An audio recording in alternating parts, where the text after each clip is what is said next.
nous proposons comme projet. Parce que tous ceux qui disent aujourd'hui qu'ils sont candidats, il n'y en a pas un seul, à part ceux qui sont là pour annoncer de grands défis, il n'y a personne qui a encore présenté un programme digne de son nom. Mais nous, sur les grandes lignes, partant sur le Yoonu Yokkute, qui était le programme politique du président Macky Sall, qui a été retraduit en programme de gouvernement, fondu avec les initiatives qui étaient là, la stratégie de croissance accélérée, la stratégie nationale de développement économique et social, et également le document de réduction de stratégie de réduction de la pauvreté.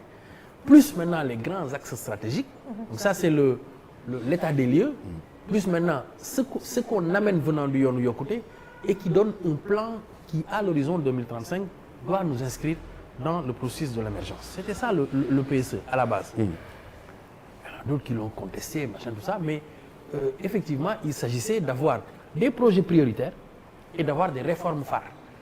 Parce que nous avons, pour avancer, il faut réformer. Et effectivement, pour maintenant créer de la valeur, il fallait effectivement booster la croissance. Et pour booster la croissance, il fallait aller sur les mamelles de l'économie, qui sont des mamelles productives. Ou en tout cas rapidement productives. C'est ça l'esprit et l'idée du PSE. C'est ça qui a donné en réalité ces résultats probants, qui n'ont pas empêché à l'État d'avoir quand même un programme social très fort. D'ailleurs, c'est ça que c'est le grand paradoxe.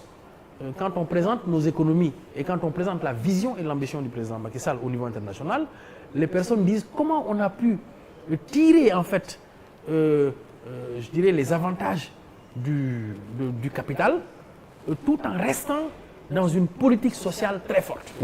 C'est le programme national des bourses familiales, c'est la couverture maladie universelle, c'est la carte d'égalité des chances, c'est même le PUDC qui est un rattrapage au niveau territorial, c'est Promoville, le rattrapage au niveau urbain, c'est le PACASEN, c'est autre. Donc, nous, on sait où on va. Le candidat que nous avons aujourd'hui, c'est comme quand on joue au Lego. Il s'agit de déplacer des boîtes et effectivement d'embrancher des ensembles. Maintenant, lui, il va mettre sa petite touche. Voilà. Et Dieu sait qu'il est assez talentueux pour avoir une petite touche. Et pour dire, voilà ce que j'apporte de plus dans ce qui est en train d'être fait.